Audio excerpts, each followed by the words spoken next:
નમસ્કાર દર્શક મિત્રો, આપ જોઈ રહ્યા છો the Times of Mahisagar news. નજર કરીએ આજના મુખ્ય સમાચાર પર। પૂજ્ય શ્રી વિસામણ બાપુની જગ્યામાં જન્માષ્ટમીની ભવ્યથી ભવ્ય ઉજવણી કરવામાં આવી। આજ રોજ પાળિયાદ પૂજ્ય શ્રી વિસામણ બાપુની જગ્યામાં જન્માષ્ટમીની ભવ્યથી ભવ્ય ઉજવણી કરવામાં આવી। જૂની પરંપરા પ્રમાણે જગ્યામાંથી લઈ પૂજ્ય શ્રી નાથીબાઈ માના દેવળ સુધી ભવ્ય શોભાયાત્રા નીકળી હતી। આ શોભાયાત્રામાં અશ્વો, રાસમંડળી અને ગાડીઓ અને સૌ ઠાકરના સેવકો ખૂબ મોટી સંખ્યામાં જોડાયા હતા।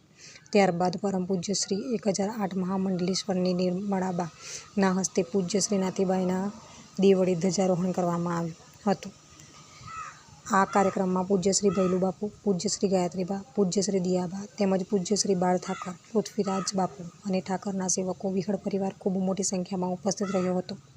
તેમજ આજરોજ પવિત્ર શ્રાવણ માસના સોમવારના પાર્થિવ શિવલિંગ બનાવવાનું પણ આયોજન કરવામાં આવ્યું હતું અને એમાં પરમ પૂજ્ય શ્રી 1008 મહામંડલેશ્વર શ્રી નિર્મળાબા અને પૂજ્ય ગાયત્રીબા અને પૂજ્ય શ્રી દિયાબા અને સૌ ઠાકોરના સેવકો બહેનોએ ખૂબ ઉત્સાહથી ભાગ લીધો હતો।